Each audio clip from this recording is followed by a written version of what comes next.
Hello and welcome to the presentation highlights of the first acoustical description of intonation on the Spanish in Bucaramanga, Colombia. My name is Jamie Roberto and I am a second-year graduate student at the Hispanic Linguistics PhD program at FSU. For this study, a total of 376 utterances were analyzed. Results contribute to the field of intonation studies based on acoustic analysis. If you want to attend the live session, the information about the date and time is on the bottom of this poster. This poster contains 5 boxes and each one has a short audio with a brief description of the contents. Thank you for your interest in my research and please share your comments or questions in the Contact Author button on the bottom right corner of this poster. Have a wonderful day.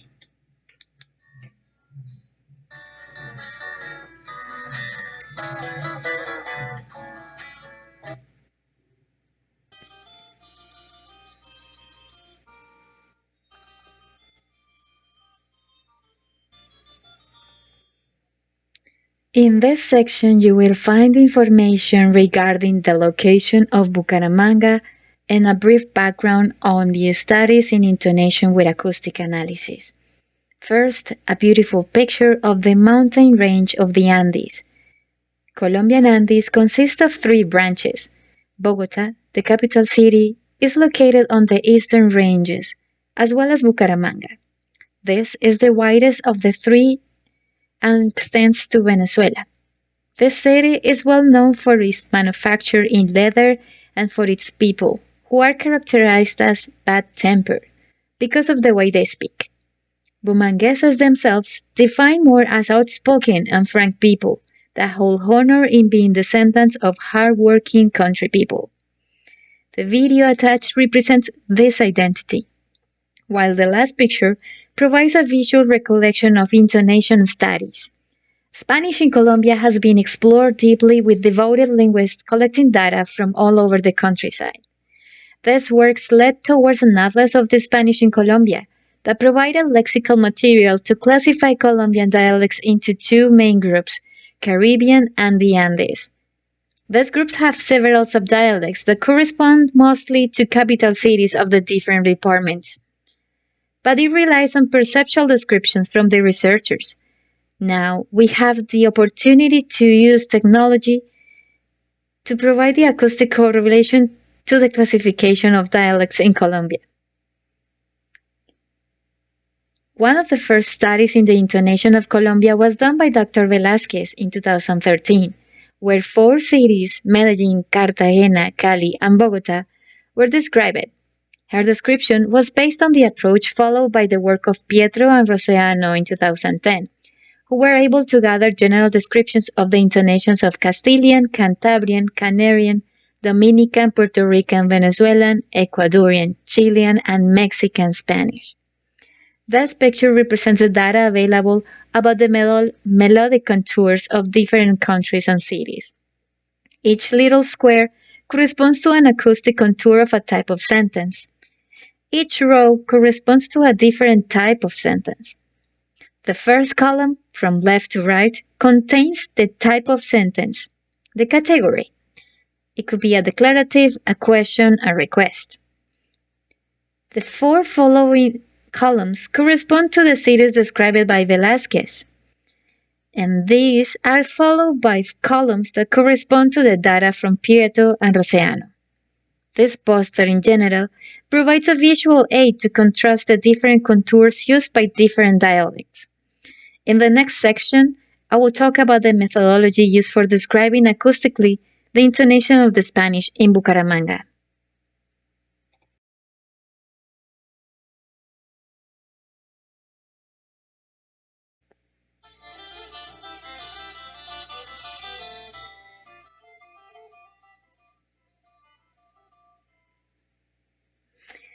In this section, I will talk about the methodology used for describing acoustically the intonation of the Spanish in Bucaramanga. This first approach to the description of this intonation is defined as descriptive and exploratory within the framework of experimental phonetics. The video shared shows in high speed the process behind every sentence collected. It starts with the audio raw. The Hertz ad set for each sentence with Pratt, a program that allows to analyze acoustically the speech by showing the spectrogram and the oscillogram of the sentence. This program can be used to represent the fundamental frequency of the voice, a correlate that provides understanding of the melodic contours of utterances. For this study, 2 men and 2 women born and raised in the city with higher education were chosen for this study. The sample, although not representative for the number of inhabitants, allows the first approach to the intonative characteristics of the Spanish spoken there. In addition, it is common that intonative studies to handle a limited number of informants, since each participant provides a large amount of data. The first activity that appears in the recording is the reading of a dialogue.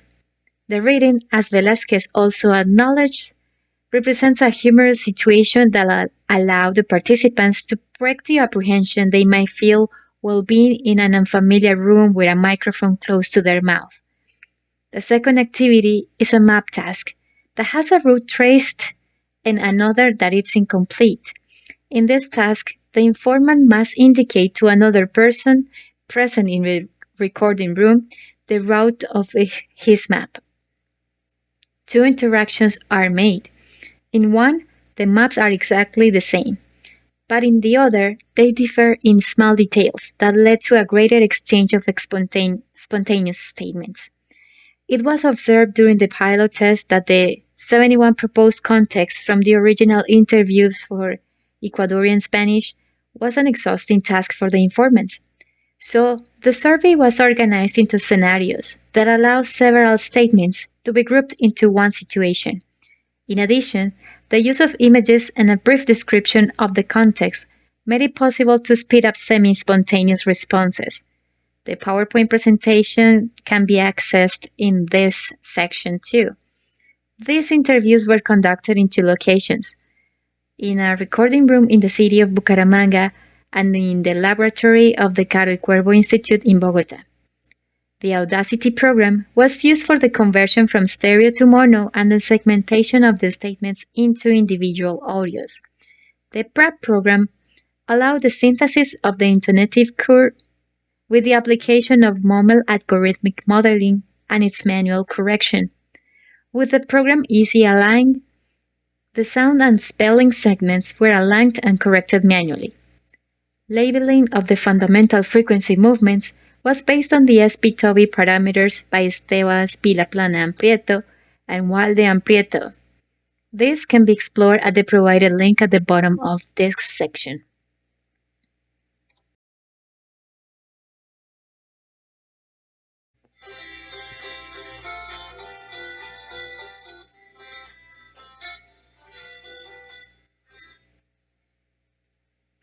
In this section, I will talk about the data samples.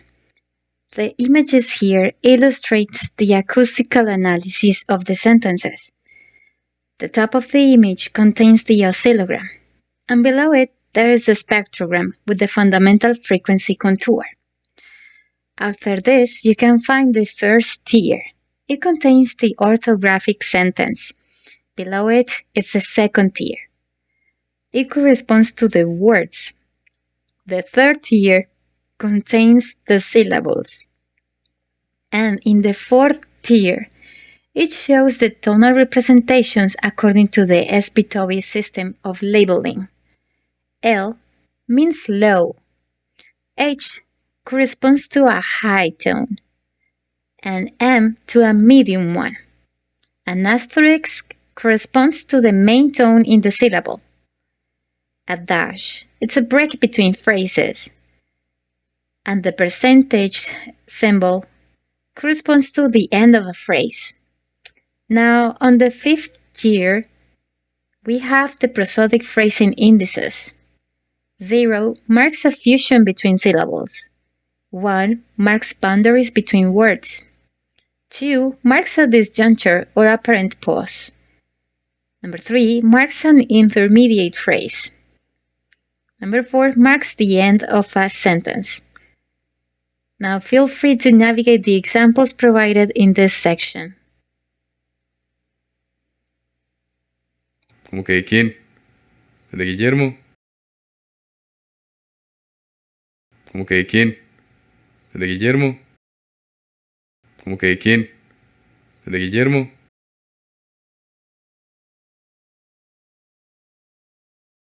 Si es que a Lorena no le gusta bailar, ¿usted para dónde va? Si es que a Lorena no le gusta bailar, ¿usted para dónde va?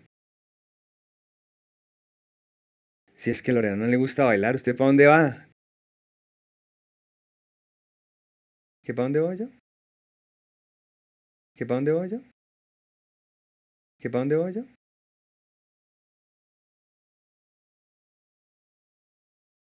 ¿Vamos a comer algo? ¿Vamos a comer algo?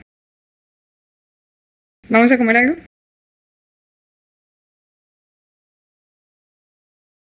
Hágame el favor y me da una. Hágame el favor y me da una. Hágame el favor y me da una. Usted me puede ayudar. Usted me puede ayudar. Usted me puede ayudar. María. María. María.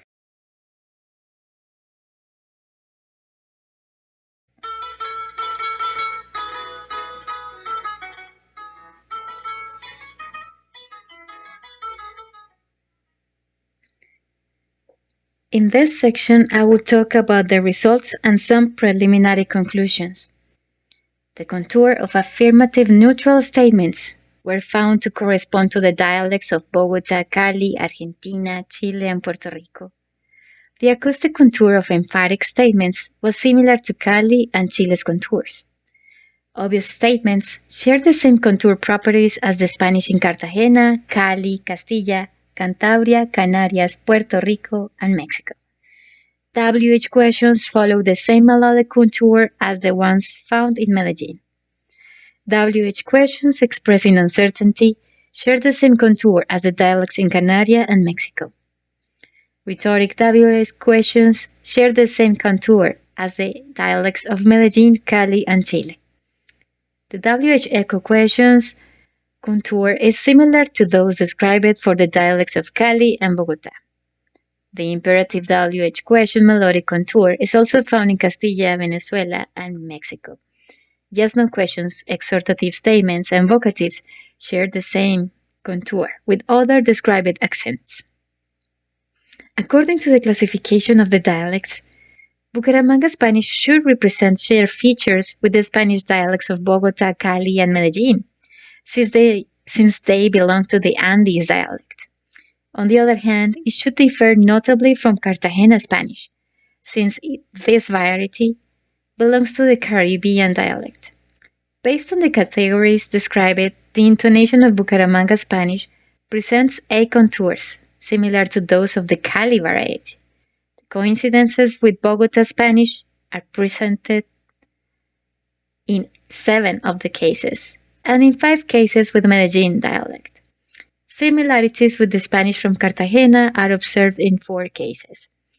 Taking into account these coincidences, and according to Velázquez, Cali and Bogotá varieties are central dialects, and Medellin and Cartagena varieties are peripheral dialects. Bucaramanga will clearly classify as a central dialect since it shares more configurations with the varieties present in this group. As for the international varieties, the intonation of Bucaramanga Spanish has 7 coincidences with Chilean Spanish and 6 with Mexican Spanish. This conclusion about the similarities of Bucaramanga's intonation with the results presented in Prieto and Roseano is made in a general term and only aims to demonstrate that the uniqueness of dialects based on a general phonological labeling tool, such as Spitobi, is not really adequate since the simplification of the acoustic wave of the fundamental frequency prevents specifically dialectal categorization. More about this in the conclusion section.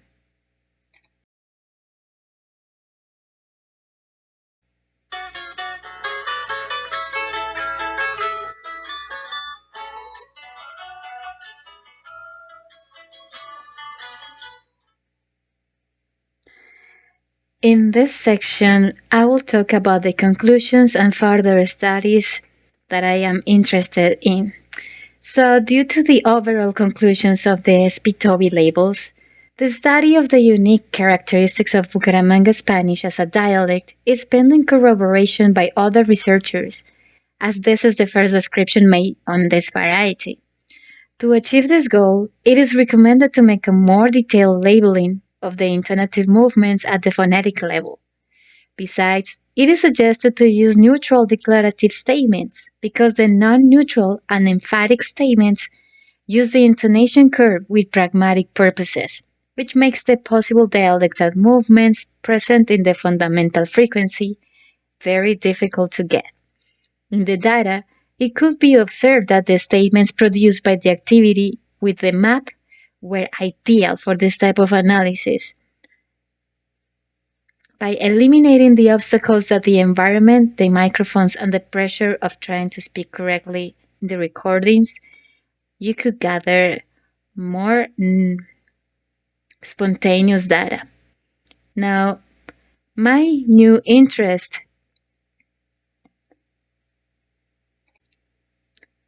corresponds to studies about the acoustic characteristics of Bucaramanga Spanish. This will continue increasing because the characteristics of this outspoken and frank way of speaking deserves it. An upcoming proposal that I have is related to the production of the phoneme S in the Spanish of this city. Because of some allophones observed in the data of this study, I was able to identify a phenomena that hasn't been explored: elision and aspiration of this phoneme at the beginning of words, like the picture above. Below, I show a sample of how the phoneme S should look like, according to Walde in 2014. The proposal aims to gather data from 3 different work groups: mechanics, manufacture workers, and health workers.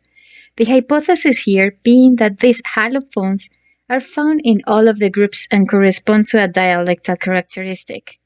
If not, further research will continue to explore the reason behind this pattern. The groups have been chosen considering the Population Labor Project from the Statistical Department of Colombia, DANE.